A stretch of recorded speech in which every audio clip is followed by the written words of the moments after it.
Hi hello. അപ്പോൾ ഒരു Sunday ആണ്. അപ്പോൾ കാലത്ത് എണീറ്റു പുറത്തേക്ക് ഇറങ്ങുവാണ്. അപ്പോൾ തലേ ദിവസം നന്നായിട്ട് മഴ പെയ്തിട്ടുണ്ട്, കാറ്റ് നല്ലതുപോലെ വീശിയിട്ടുണ്ട്. അപ്പോൾ അതിൻ്റേതായിട്ടുള്ള ചെറിയൊരു തണുപ്പൊക്കെ ഫീൽ ചെയ്യുന്നുണ്ട്. അപ്പോൾ അവിടെ ഇവിടെയൊക്കെ ആയിട്ട് ഇല കൊഴിഞ്ഞ് കിടപ്പുണ്ട്, കാറ്റ് വീശിൻ്റെയാണ്. അപ്പോൾ ഞാൻ വന്ന് പേപ്പർ എടുക്കുകയാണ്. അപ്പോൾ വായനാശീലമൊക്കെ വളരെ നല്ല കാര്യമാണ്, പേപ്പറൊക്കെ വായിക്കണം. ഞാൻ തൃശ്ശൂരൊക്കെ കുറേ സമയമെടുത്ത് വായിക്കാറുണ്ട്. ഇപ്പോൾ ആ ശീലമൊക്കെ എവിടെയോ മാഞ്ഞു പോയി. അങ്ങനെയെന്ന് പറയാണ്. തിരിച്ചു വരുന്നു. ചെറുതായിട്ട് വെയിലൊക്കെ വന്ന് തുടങ്ങിയിട്ടുണ്ട്. അപ്പം ഇന്ന് ഇവയ്ക്ക് കാറ്റീസും ഉണ്ട്. അപ്പോൾ ഇവനെ കാറ്റീസിനെ കൊണ്ടാക്കി വന്നു. എനിക്കാണെങ്കിൽ തീരെ വയ്യ, നല്ല തലവേദനയുണ്ട്, ജലദോഷമുണ്ട്, തൊണ്ടവേദനയുണ്ട്. എന്താ ചെയ്യുക.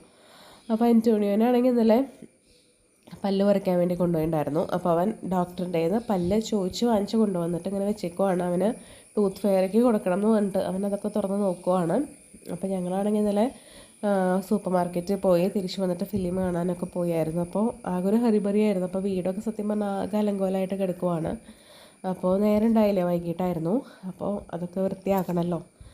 അപ്പോൾ തീരെ പാടില്ല എനിക്ക്, പക്ഷേ നമ്മൾ മിനിമം കുറച്ച് കാര്യങ്ങൾ ചെയ്യണ്ടേ. അപ്പോൾ ഞായറാഴ്ചയില്ല, ആരെങ്കിലും വിരുന്നുകാരൊക്കെ വന്നാലോ. അപ്പോൾ ഞാൻ അത്യാവശ്യം വീടൊക്കെ വൃത്തിയാക്കാനുള്ള യജ്ഞത്തിലോട്ടാണ്. അപ്പോൾ എനിക്ക് തീരെ തൊണ്ടവേദനയൊക്കെ ഉള്ളതുകൊണ്ട് ഞാൻ ഇടയ്ക്കിടയ്ക്ക് ചായ ഇട്ട് തിളപ്പിച്ച് കുടിക്കുവാണ്. അപ്പോൾ ആൻ്റണിയോ നേരം കൊണ്ട് അവൻ തന്നെ പോയി പല്ലൊക്കെ തേച്ച് വന്ന് എവിടെ നിന്നൊക്കെയോ ചോക്കോസൊക്കെ എടുത്ത് കഴിക്കേണ്ട ദോശ കുറച്ച് കഴിഞ്ഞ് കൊടുക്കണം. അപ്പോൾ ഇവരുടെയൊക്കെ യൂണിഫോം വാഷ് ചെയ്യാറായിട്ടുണ്ട്. അപ്പോൾ ഇന്നലെ ഒന്നും വയ്യാത്തതുകൊണ്ട് പറ്റിയില്ല. അപ്പോൾ ഇന്നിന് വാഷ് ചെയ്തില്ലെങ്കിൽ ഉണങ്ങി കിട്ടത്തില്ല. അപ്പോൾ വാഷിംഗ് മെഷീനിലിട്ട് കഴുകുവാണ്. കൈകൊണ്ടാണ് കഴുകാറ്, പക്ഷേ ഇന്നത്തെ സാഹചര്യം പ്രമാണിച്ച് വാഷിംഗ് മെഷീനിലിട്ട് കഴുകുന്നു. അപ്പോൾ എനിക്കാണെങ്കിൽ വിശന്ന് വയ്യാണ്ടായി, മരുന്നൊക്കെ കഴിക്കണം കൊണ്ടായിരിക്കാം. അപ്പോൾ ഞാൻ 2 ദോശ ചുട്ട് കഴിക്കുവാണ്. അപ്പോൾ ബട്ടറൊക്കെ വെച്ച് നല്ല ആർഭാടായിട്ട് സാമ്പാർ തലേദിവസത്തെ ഇരിപ്പുണ്ടായിരുന്നു. അപ്പോൾ എനിക്കാണെങ്കിൽ നല്ല ക്രിസ്പി കനം കുറഞ്ഞ ദോശയാണ് ഇഷ്ടം. അപ്പോൾ ഞാൻ ബ്രേക്ക്ഫാസ്റ്റ് കഴിക്കുന്ന സമയം 11 മണിയൊക്കെ ആയതുകൊണ്ട് അപ്പോൾ എൻ്റെ കൂടെയും കൂടെ കൊടുത്ത് അപ്പോഴേക്ക് ഇവനെ പിക്ക് ചെയ്യാൻ നേരമായി. അപ്പോൾ ഞാൻ ജസ്റ്റ് ഒരു കോട്ട് എടുത്തിട്ട് അവളെ പിക്ക് ചെയ്ത് വന്നു. അപ്പോൾ ഇവിടെയാണെങ്കിൽ ഫ്രണ്ടിലുള്ള ഞങ്ങളുടെ വീടിൻ്റെ മുമ്പിൽ ചാമ്പമരം ഉണ്ടായിരുന്നു. അപ്പോൾ അതിൽ നിന്നായിരിക്കാം ഇങ്ങനെ പുഴുക്കളിങ്ങനെ വരുന്നുണ്ട് നിറച്ച്. അപ്പോൾ വീടിൻ്റെ ഫ്രണ്ടിൽ വരെ എത്തിയിട്ടുണ്ട്. ഇനി വീടിൻ്റെ ഉള്ളിൽ കാണുന്നത് ഭയങ്കര പണിയാവും. അപ്പോൾ അതിൽ നിന്നാണ്, അതുകൊണ്ട് നമ്മൾ ആ മരം വെട്ടിയ ചാമ്പയ്ക്കും കൊള്ളില്ല, വേറെ എന്തെങ്കിലും അവിടെ വെക്കാമെന്ന് വിചാരിച്ചിട്ട് ആ ഭാഗം വൃത്തിയാക്കി.